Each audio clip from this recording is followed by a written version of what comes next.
അപ്പോൾ ഇന്ന് നമ്മൾ തികച്ചും വ്യത്യസ്തമായ ഒരു ഡിഷാണ് പരിചയപ്പെടുത്തുന്നത്. മുളങ്കാമ്പ് കൊണ്ട് എങ്ങനെ തോരൻ തയ്യാറാക്കാമെന്നാണ്. അപ്പോൾ ഈ ഒരു സംഗതി കിട്ടാനായിട്ട് ഞാൻ കുറേയധികം ശ്രമിച്ചു. അപ്പോൾ നമ്മുടെ അനിയച്ചാർ വളരെയധികം കഷ്ടപ്പെട്ട് എത്തിച്ചെന്നൊരു ഐറ്റമാണ്. അപ്പോൾ ഈ ഒരു സംഗതി എങ്ങനെയാണ് പ്രിപ്പയർ ചെയ്യുന്നതെന്ന് നമുക്ക് വീഡിയോയിലേക്ക് പോകാം.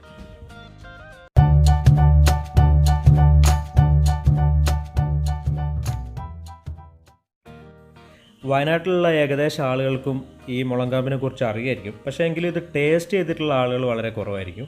ഞാൻ തന്നെ എൻ്റെ ചെറുപ്പത്തിൽ കഴിച്ചതാണ്. അതിന് ശേഷമാണ് ഇപ്പോൾ ഇത് ട്രൈ ചെയ്യാനായിട്ട് പോകുന്നത്. അപ്പോൾ ഇത് വളരെ നല്ല രീതിയിൽ കുനുകുനാന്ന് അരിഞ്ഞെടുക്കുകയാണ് നമ്മൾ ചെയ്യേണ്ടത്. ചെത്തി അരിഞ്ഞെടുക്കുകയാണ് ചെയ്യേണ്ടത്. ഈ ഒരു ഫുഡിൻ്റെ പ്രത്യേകത എന്ന് പറഞ്ഞു കഴിഞ്ഞാൽ ഇതിൽ കണ്ടമാനം വൈറ്റമിൻസും മിനറൽസും പ്രോട്ടീൻസും ഒക്കെ അടങ്ങിയിട്ടുള്ളൊരു ഭക്ഷണ പദാർത്ഥമാണ്. നമ്മുടെ ട്രൈബൽസിൻ്റെ ഇടയിൽ ഇത് എപ്പോഴും അവരുടെ അധികം ഈ ഒരു ഫുഡ് അവരുടെ ഭക്ഷണ രീതിയിൽ ഉൾപ്പെടുന്നതാണ്. അപ്പോൾ ഇത് അരിഞ്ഞെടുത്തതിന് ശേഷം നമുക്ക് ഒരു പാത്രത്തിലേക്ക് മാറ്റിയിട്ട് നല്ലവണ്ണം തിളപ്പിച്ച ചൂടുവെള്ളം ഇതിലേക്ക് ആഡ് ചെയ്ത് കൊടുക്കുകയാണ്. ഇങ്ങനെ ഫുള്ളായിട്ട് ഇത് എത്രത്തോളം കണ്ടൻ്റാണ് ഉള്ളത് അതിൻ്റെ മുകളിൽ നിൽക്കുന്ന രീതിയിൽ ചൂടുവെള്ളം ഒഴിച്ചിട്ട് നമ്മളൊരു അരമണിക്കൂർ നേരം ഇത് റെസ്റ്റ് ചെയ്യാനായിട്ട് വെക്കണം. അപ്പോൾ റെസ്റ്റ് ചെയ്യാനായിട്ട് വെക്കുന്നത് എന്തിനാണെന്ന് വെച്ച് കഴിഞ്ഞാൽ ഇതിനൊരു കട്ടൊക്കെ ഉണ്ട്. ആ കട്ടൊക്കെ പോകാൻ വേണ്ടിയിട്ടാണ് റെസ്റ്റ് ചെയ്യാൻ വെക്കുന്നത്. പിന്നെ ഇതിൻ്റെ ഇൻഗ്രീഡിയൻ്റ് എന്ന് പറയുന്നത് കുറച്ച് ചോപ്പ് ചെയ്ത് വെച്ച ഒനിയൻ, അതുപോലെ കറിവേപ്പില, മെയിനായിട്ട് തേങ്ങയും നല്ല കാന്താരി ചതച്ചെടുത്തതാണ് നമ്മളിവിടെ ഇതിനായിട്ട് ഉപയോഗിക്കുന്നത്.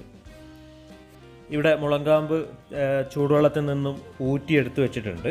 അപ്പോൾ ഇനി ഇത് പ്രിപ്പയർ ചെയ്യാനായിട്ട് പോവാണ്. ആദ്യമായിട്ടൊരു ഫ്രൈ പാൻ വെച്ചിട്ട് അതിൽ നമ്മൾ കോക്കനട്ട് ഓയിൽ ആഡ് ചെയ്തതിന് ശേഷം കുറച്ച് കടുക് ഇട്ടിട്ട് പൊട്ടിക്കുകയാണ്. അത് നല്ല പൊട്ടി വരുമ്പോൾ അതിലേക്ക് കുറച്ച് കറിവേപ്പില ആഡ് ചെയ്ത് കൊടുക്കുകയാണ്. കറിവേപ്പില ആഡ് ചെയ്തതിന് ശേഷം നമ്മൾ ചോപ്പ് ചെയ്ത് വെച്ചിട്ടുള്ള ഉള്ളി കൂടെ ആഡ് ചെയ്ത് കൊടുത്തിട്ട് അതിലേക്ക് കുറച്ച് ഉപ്പും അതുപോലെ തന്നെ ടെർമറിക് പൗഡർ മഞ്ഞൾപ്പൊടിയും കൂടെ ആഡ് ചെയ്തിട്ട് നല്ല രീതിയിലൊന്ന് മിക്സ് ചെയ്യണം.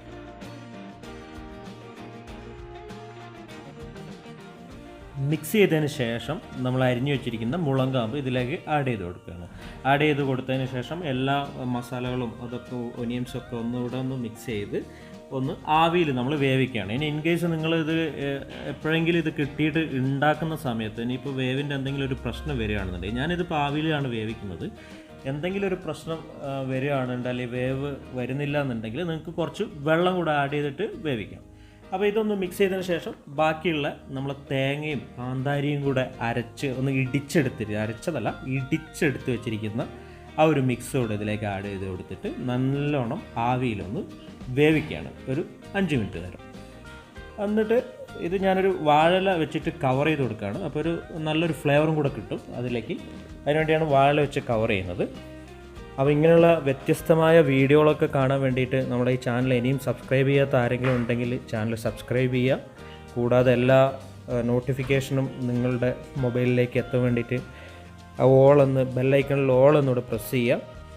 അപ്പം ഏകദേശം നമ്മുടെ മുളങ്കാമ്പ് തോരൻ ഇവിടെ റെഡി ആയിട്ടുണ്ട്. നല്ലൊരു സ്മെല്ലൊക്കെ വരുന്നുണ്ട് വാഴയിലൊക്കെ എടുത്തു കഴിഞ്ഞപ്പോഴത്തേക്ക്. അപ്പോൾ ഈ ഒരു വീഡിയോ എല്ലാവർക്കും ഇഷ്ടപ്പെട്ടു എന്ന് കരുതുന്നു. അപ്പോൾ അടുത്തൊരു വ്യത്യസ്തമായ വീഡിയോ കാണും വരെ ഗുഡ് ബൈ.